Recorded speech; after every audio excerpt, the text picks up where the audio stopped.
नमस्कार दोस्तों। कक्षा 9 की राजस्थान अध्ययन हम पढ़ रहे हैं और पाठ जो 2 है उसमें अभी हम देखने जा रहे हैं, जिसमें हम देखेंगे बांकीदास के बारे में, डोंगरी जवाहर जी के बारे में, सूर्यमल मिश्रण के बारे में, गिरवर्धन के बारे में, लोठू जी जाट, अमरचंद बांठिया, केसरी सिंह बारठ, विजय सिंह पथिक और सेठी जी के बारे में। पाठ का नाम ही है राजस्थान के क्रांतिकारी। तो पाठ बड़ा नहीं हो, वीडियो ज़्यादा बड़ा नहीं हो, इसलिए हम इसको 2 पार्ट में देखेंगे। 10 से 15 मिनट का वीडियो रहेगा, पूरा मन लगा के देखिए। कक्षा 9 की राजस्थान सामान्य ज्ञान की ये पुस्तक है, आरबीएसई बोर्ड की नई लागू हुई है, बहुत शानदार किताब है। तो यहाँ हम जो केवल हेडलाइन है अंडरलाइन की हुई है उन्हीं को आप देखें कि अंग्रेज़ों का जो विरोध हुआ तो भरतपुर में भी उसके स्वर उठे। मराठा सरदार होलकर ने भरतपुर में यहाँ शरण ली। भरतपुर के राजा रणजीत सिंह ने अंग्रेज़ों से संधि के बावजूद होलकर को अंग्रेज़ों के हवाले करने से इनकार कर दिया। होलकर मराठा सरदार था जो कि इंदौर इनका मुख्यालय था। इंदौर जैसे पुणे में पेशवा, बड़ौदा में गायकवाड़, इंदौर में होलकर, इस तरह से। तो इस पर अंग्रेज़ों ने भरतपुर पर हमला कर दिया। तो ये जैसे पंक्तियां हैं बांकीदास की। तो कवि राजा बांकीदास, आपने बांकीदास की ख्यात नाम सुना होगा। यह जोधपुर नरेश मान सिंह के राजकवि और उनके काव्य गुरु थे। ये मान सिंह जोधपुर के हैं, जयपुर के मान सिंह अलग है, ये जोधपुर के मान सिंह है। और नाथ संप्रदाय जो है उससे ये प्रभावित थे। महामंदिर जोधपुर में स्थापित किए वो मान सिंह है, उनकी बात चल रही है। तो बांकीदास का आप नाम ध्यान में रखें। और यहाँ कोई ऐसी कोई इतनी इम्पोर्टेंट बात नहीं जहाँ कोई ऑब्जेक्टिव क्वेश्चन बनता हो। आप चाहो तो इसकी रीडिंग लगा सकते हो। अब ये पंक्तियाँ हैं तो इनको तो अगर गाया जाए राजस्थानी अंदाज में तभी जो है इसमें आनंद आए, और मैं इसमें जो है सक्षम नहीं हूँ गाने में। तो ये है, आप देख सकते हैं, कवि राजा बांकीदास। ठीक है। तो इन्होंने अंग्रेज़ों के ऊपर कई व्यंग्य गीत जो है वो लिखे हैं। अंग्रेज आक्रमणकारी थयावलहीन लश्कर फिरंग थान, यानी फिरंगिस्तान का लश्कर बलहीन हो गया। चीन और यूनान से जो इल्म सीखा था, इल्म का मतलब ज्ञान, वह व्यर्थ हो गया। इस प्रकार की इनके जो है आयो इंग्रेज मुल्क रे ऊपर। तो इस प्रकार की इनकी ये पंक्तियां हैं, कविताएं हैं, जिसमें इन्होंने दुख भी प्रकट किया है, व्यंग्य भी किया है, और क्रांतिकारियों को इनके पंक्तियों से प्रेरणा मिली। अब पुर जोधाना उदयपुर जयपुर, यह दारा खुंटा प्रियाण, आंके गई आवसी आंके बांके असल किया बखान। किया बखान, तो यहाँ देखो अंग्रेज़ों से संधि करके गद्दी बचाए रखने वाले सामंत वास्तव में स्वाधीन नहीं है। यह तथ्य कवि बांकीदास के सामने स्पष्ट है। आगे स्थिति बदलेगी, यह आशा भी उन्होंने की है। इन्होंने कहा देश को गुलाम होना था और वह हो गया, जब आज़ाद होना होगा हो जाएगा, तुम्हारे लिए अब कुछ नहीं होने का। तो इस तरह से इन्होंने जो है बातें हैं वो बताई है। अब 1857 की क्रांति से पहले राजस्थान में क्या हुआ था कि कुछ विद्रोह भी हुए थे। तो डूंगजी जवाहर जी का नाम आता है। राजस्थान स्वतंत्रता संग्राम काव्य में दिए हुए विवरण के अनुसार 1818 में अंग्रेजों ने संधि की। शेखावाटी क्षेत्र के लोगों में इसका विरोध हुआ। विरोध के दमन के लिए अंग्रेजों ने शेखावाटी ब्रिगेड गठित की। तो ध्यान में रखें, अंग्रेजों ने शेखावाटी ब्रिगेड नामक एक फौज बनाई। 1834 में डूंगजी के नेतृत्व में इस ब्रिगेड के कुछ सैनिकों ने विद्रोह कर दिया। तो 1857 से पहले ही डूंगजी ने जो है अंग्रेजों की सेना में विद्रोह कर दिया। तो डूंगजी को पकड़ लिया और आगरा के किले में कैद कर दिया। जवाहर जी डूंगजी के क्या थे?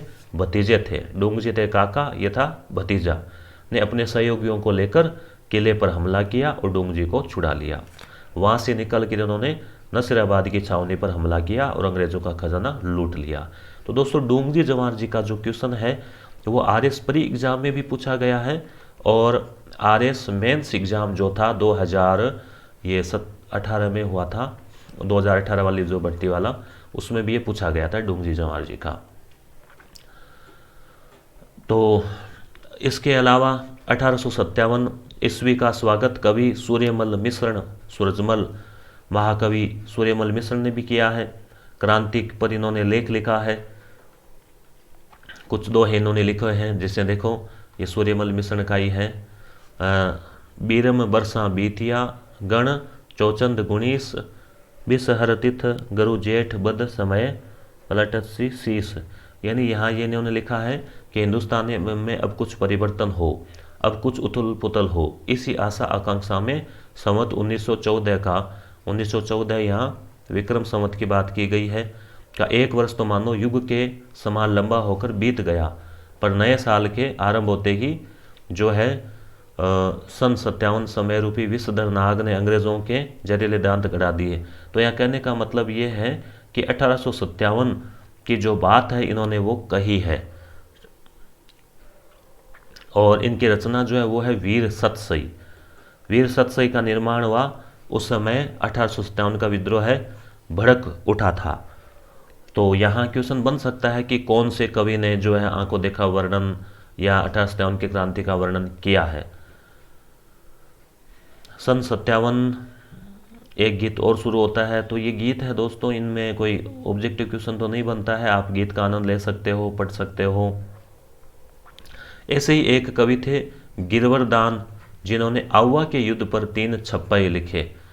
आवा के युद्ध पर जो है इन्होंने अपनी पंक्तियां लिखी।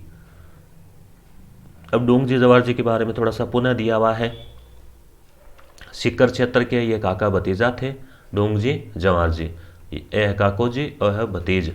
ठीक है, तो डूंगजी शेखावाटी ब्रिगेड में रिसालेदार थे। इन्होंने विद्रोह कर दिया, फिर इनको आगरा के किले में डाल दिया, फिर वापस छुड़ाया गया। इन्होंने नौकरी छोड़ दी और देश की आज़ादी के लिए इन्होंने धनवान लोगों से धन मांगने लगे। जब लोगों ने धन नहीं दिया तो उन्होंने वहाँ डाका डालना शुरू कर दिया, और जो लुटा हुआ धन था यानी अमीरों को लूट कर उस धन को ये गरीबों में बांट देते थे, और अंग्रेज छावनियों को भी इन्होंने लूटा। और इनके साले ने भैरू सिंह ने डूंगजी को धोखा देकर पकड़वा दिया। आगरा के किले से निकालने के लिए इनके भतीजे जवाहर जी ने जो है प्लानिंग बनाई, और साथ में लोटिया जाट और करना मीणा को लेकर वीरता और बुद्धिमत्ता से डूंगजी को छुड़वाकर ले आए। ये जो है बराती बनकर वहाँ गए थे और उनको ले आए थे। फिर जवाहर जी को बीकानेर रियासत में रखा गया।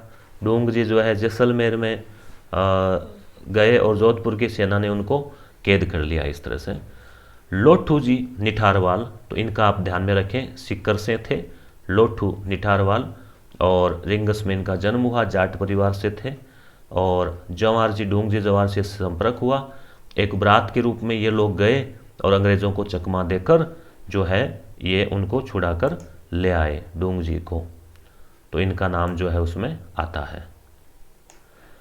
अमरचंद बांठिया इंपॉर्टेंट है, ध्यान में रखें, बीकानेर के थे और राजस्थान के प्रथम व्यक्ति हैं जिन्होंने 1857 के स्वतंत्रता संग्राम के कारण फांसी पर लटकाया। तो ये थे अमरचंद बांठिया।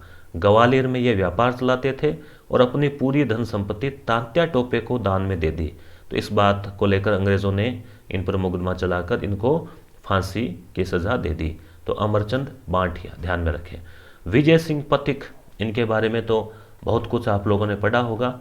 बिचौलिया किसान आंदोलन से जुड़े रहे। मूल नाम था इनका भूप सिंह या विजय सिंह पथिक, और उत्तर प्रदेश में जन्म हुआ।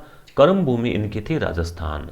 और इनकी कुछ संस्थाएं जैसे वीर भारत सभा, ठीक है, तस्वीर भी आप नीचे देख सकते हैं। तो वीर भारत सभा से जुड़े रहे। राजस्थान सेवा संघ की स्थापना हुई थी 1919 में वर्धा में, महाराष्ट्र में। तो इसकी स्थापना में भी कई लोगों के साथ पथिक जी का भी सहयोग था। पथिक जी का भी संस्थापक में नाम आता है। और बिचौलिया किसान आंदोलन का नेतृत्व 1916 में इन्होंने संभाला था। भारत का प्रथम अहिंसक आंदोलन लंबे समय तक चला। अजमेर में सशस्त्र क्रांति की जो योजना थी उसमें भी इनकी भूमिका थी। यह सशस्त्र क्रांति क्या है, इसका नाम कई बार आएगा।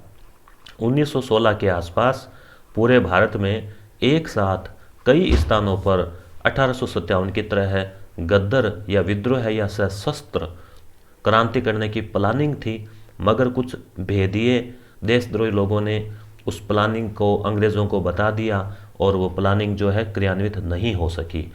इनका अखबार भी था राजस्थान केसरी, और उसके अलावा नवीन राजस्थान, जिसका नाम बाद में बदल कर दिया गया तरुण राजस्थान। तो ये भी जो है इससे जुड़े रहे।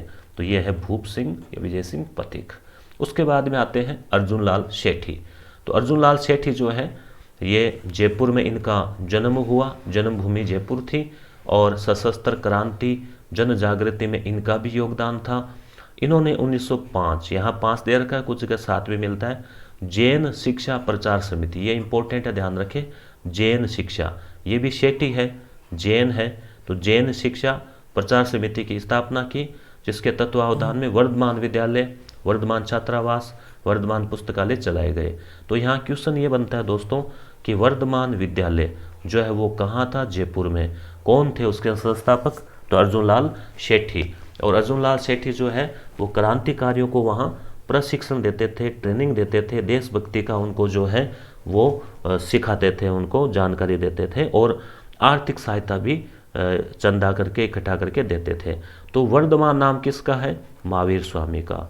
महावीर स्वामी कौन से धर्म से संबंधित थे, जैन धर्म से। तो इस तरह से आप ट्रिक बिठा के याद रखें, अर्जुन लाल सेठी का संबंध वर्धमान विद्यालय से रहा। और जयपुर के महाराजा सवाई माधो सिंह द्वितीय ने इनको ऑफर दिया कि भाई आप जो है हमारे प्रधानमंत्री बन जाओ। तो इन्होंने क्या किया, इन्होंने मना कर दिया। इन्होंने कहा कि नहीं भाई, हम नहीं बनेंगे। और इनका ये प्रसिद्ध कथन है, याद रखना, अर्जुन लाल सेठी नौकरी करेगा तो अंग्रेज़ों को भारत से कौन भगाएगा, अंग्रेज़ों से आज़ाद कौन कराएगा। तो ये पूछा जाता है कि ये कथन किसका है, तो अर्जुन लाल सेठी का है। और किस पद को ठुकराया, जयपुर के प्रधानमंत्री पद को इन्होंने ठुकराया। फिर जोरावर सिंह का नाम आता है, प्रताप सिंह, माणिक चंद, मोती चंद, विष्णुचंद आदि क्रांतिकारी इन्हीं के विद्यालय से जुड़े हुए थे, इन्हीं के शिष्य थे। शेट्टी हार्डिंग्स बम कांड, लॉर्ड हार्डिंग्स पर 1912 में जो बम फेंका गया था उसमें जोरावर सिंह का नाम आता है। और आरा हत्याकांड, एक साधु की हत्या हो गई थी। काकोरी 1925 वाली ट्रेन जो लूट थी, उन सब में भी अर्जुन लाल सेठी जो है वो कहीं ना कहीं एक प्रेरक के रूप में संबद्ध थे। अजमेर, बाद में जीवन के अंतिम दिनों में इन्होंने अजमेर को अपना कर्मस्थली बना लिया और इन्होंने कुछ किताबें लिखी, याद रखना, शूद्र मुक्ति, स्त्री मुक्ति, महेंद्र कुमार। ये जो है 3 इंपॉर्टेंट है, ध्यान में रखें आप। Just a minute. तो इसमें जो है हम बात करते हैं कि ये जो तीनों पुस्तकें आप ध्यान में रखें। और केसरी सिंह बारठ, तो शेट्टी जी के बारे में क्लियर हो गया, 3 किताबें और वर्धमान विद्यालय। एक चीज़ और ध्यान रखना, अंतिम दिनों में इनको लोगों ने मुस्लिम समझकर दफना दिया था और इन्होंने हमेशा पूरे जीवन भर हिंदू मुस्लिम एकता का प्रयास भी किया। अब आता है बारठ परिवार। तो ये जो बारठ परिवार है ये शाहपुरा जो है भीलवाड़ा वहाँ का था और राजस्थान का पूरा, ये एकमात्र ऐसा परिवार है जो पूरा का पूरा परिवार आज़ादी की बलिवेदी पर जिसने आहुति दी। तो केसरी सिंह बारठ हो गए, इनके छोटे भाई थे जिनका नाम है जोरावर सिंह बारठ, और केसरी सिंह के जो लड़के हैं यानी जोरावर सिंह के भतीजे वो है प्रताप सिंह बारठ। तो तीनों ने ही जो है देश की आज़ादी के लिए, अंग्रेज़ों को भगाने के लिए अपना जो जीवन है वो कुर्बान किया। केसरी सिंह बारठ है, जन्मभूमि शाहपुरा, कर्मभूमि थी इनकी कोटा। और 1903 में वायसराय था लॉर्ड कर्जन, याद होगा, जिसने बंग भंग किया था वो कर्जन। तो वो उसने दिल्ली में एक दरबार लगाया था। तो दिल्ली दरबार में राजा महाराजा शामिल हो रहे थे, जिसमें उदयपुर के महाराणा फतेह सिंह जो है वो भी शामिल होने जा रहे थे। तो केसरी सिंह बारठ को पता चला तो इन्होंने चेतावनी रा चुंगटिया नामक शीर्षक से इन्होंने 13 सोरठे, जैसे 2 हा होता है वैसे सोरठे होते हैं, तो 13 सोरठे लिखकर भेजे। तो जब रास्ते में इनको मिला फतेह सिंह को तो उन्होंने उनको पढ़ा तो उसमें अंग्रेज़ों की विरुद्ध भावना थी और देशभक्ति की भावना भरी हुई थी। तो फतेह सिंह दिल्ली तो गए मगर दरबार में शामिल नहीं हुए। और इसके अलावा जैसे केसरी सिंह का जो योगदान है तो 1910 में वीर भारत सभा की स्थापना की। सशस्त्र क्रांति में भी इनका जो योगदान था, पूरे परिवार को इन्होंने स्वतंत्रता की आग में झोंक दिया। इनका भाई सह उदर यानी एक ही पेड़ से जन्मा हुआ यानी कि भाई अनुज जोरावर सिंह, पुत्र था इनका केसरी सिंह जी का प्रताप सिंह, और जमाता ईश्वरदान आसिया। तो इन सब ने रास बिहारी बोस के सहायक मास्टर अमित चंद की सेवा में क्रांति का व्यवहारिक अनुभव किया और प्रशिक्षण प्राप्त करने के लिए भेज दिया। तो दोस्तों हमने इस पाठ में जो क्रांतिकारी है उनके बारे में पढ़ा, जिसमें केसरी सिंह बारट है, मर्चेंट बांटिया है, विजय सिंह पथिक है, डूंगजी जवाहर जी हैं, उन सब के बारे में पढ़ा। और अगला जो पार्ट है उसमें जो और क्रांतिकारी दे रखे हैं उनके बारे में पढ़ेंगे। धन्यवाद। चैनल को सब्सक्राइब कर दीजिए, वीडियो अच्छा लगा तो लाइक कर दीजिए। धन्यवाद। इसकी PDF आपको डिस्क्रिप्शन में लिंक है टेलीग्राम चैनल का, वहाँ मिल जाएगी। जो एप्लीकेशन है यस गुरु, वहाँ मिल जाएगी। धन्यवाद।